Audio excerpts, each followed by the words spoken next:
Well, we have not gone green yet, but we have a fire in Jason McCord's car. He scrambles out quickly. You can see the fire burning rather ferociously there in the engine compartment. You hardly see a sprint car ever do that, Larry. Yes, that's I'm sure because of the problem they had earlier. They blocked that cylinder off. There was a lot of fuel probably that wasn't being used, and somehow that fuel ignited. And boy, it did.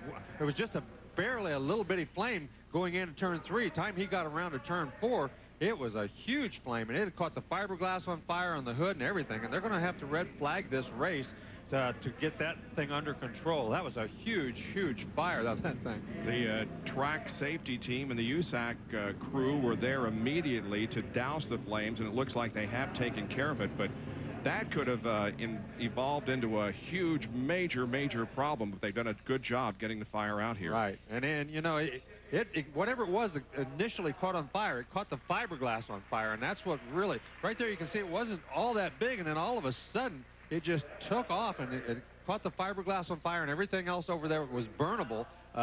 Really caught on fire. If it had gotten through the fuel lines and caught the fuel on fire, man, it would have been really bad.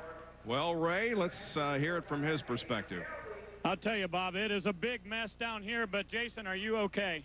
Yeah, I'm all right. Just they came over the radio and said we had a fire in the hood, and I couldn't tell if they said me or not. And then I didn't have to confirm it again. I could feel the heat and see it coming up. And, you know, I got out in time. We got a lot of restraint systems anymore, so it takes a little longer to get out of the car, but heat's a pretty big incentive, you know. And it was getting plenty warm there, so I figured it was time to just shut it off and bail. And I knew if I got up close here, there'd be some fire guys here, so we jumped out. You know, we were on 7 cylinders. The car actually wasn't too bad, but you know, I hate it for Hat World, my sponsor. They were sponsoring the race, and you know, we had a decent car, just no horsepower. But felt like once we got going there, we was gonna be able to get some guys on the outside and pick up a few spots, but wasn't meant to be. Certainly would imagine this has to do with the earlier incident, right?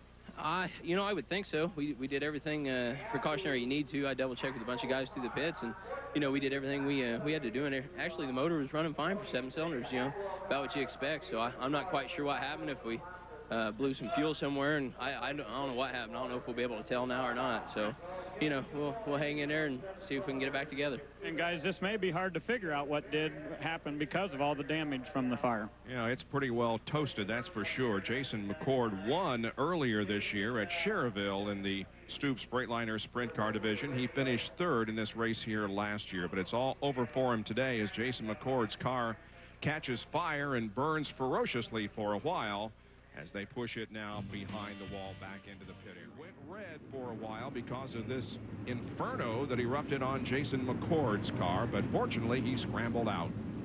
Yeah, you can see he got hung up there a little bit just for a second, and but that thing was really going there for just a little while till the emergency vehicles got there with the fire extinguishers.